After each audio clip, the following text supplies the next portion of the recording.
வணக்கம். நம்ம கோயம்புத்தூர் தொப்பம்பட்டி கதிர்நாயக்கம்பாளையம் ஜங்ஷனில் ஒரு 5.5 சென்ட் மேற்கு பார்த்த மாதிரி சைட்டு சேலுக்கு கொண்டு வந்தாச்சுங்க. இதுதான் அந்த சைட்டுங்க. சைட் நல்லா பக்காவான ஸ்கொயரான சைட்டு, 40க்கு 60ங்கிற டைமென்ஷனில் மேற்கு பார்த்து லொக்கேட் ஆகிருக்குதுங்க. சைட் அப்படியே பாருங்கள், ஃபுல்லி ரெசிடென்ஷியல் ஏரியா தான். அதுவும் நம்ம சைட்டுமே அந்த கதிர்நாயக்கம்பாளையம் ஜங்ஷன்லேருந்து வெறும் ஒரு 50 மீட்டர்லேயே லொக்கேட் ஆகிருக்குதுங்க. ரொம்ப ரொம்ப வாக்கபிள் டிஸ்டன்ஸுங்க. அப்படியே காமிக்கிறேன் பாருங்க. ஃபுல்லி ரெசிடென்ஷியல் ஏரியா தான். சூப்பரான ஆப்ஷனுங்க சைட்டு.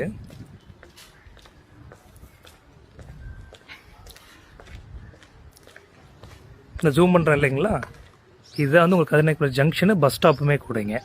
பஸ் ஸ்டாப்லேருந்து ரொம்ப வாக்கபிள் டிஸ்டன்ஸு சைட்டு. மேற்கு பார்த்துமே 5.5 சென்ட்டுங்க. அது நம்ம சைட்டு கேட்கக்கூடிய ப்ரைஸ் வந்து பார்த்தீங்கன்னா சென்ட்டுக்கு 12.5 lakhs கோட் பண்ணியிருக்கோம். ஸோ சைட்டுக்கு இன்ட்ரெஸ்டடாக இருக்கிறவங்க கீழே நம்பரை காண்டாக்ட் பண்ணுங்கள். இந்த மாதிரி கோயம்புத்தூர் ப்ராப்பர்ட்டிஸ்க்கு பேஜை மறக்காமல் ஃபாலோ பண்ணி வச்சுக்கோங்க. தேங்க்யூ.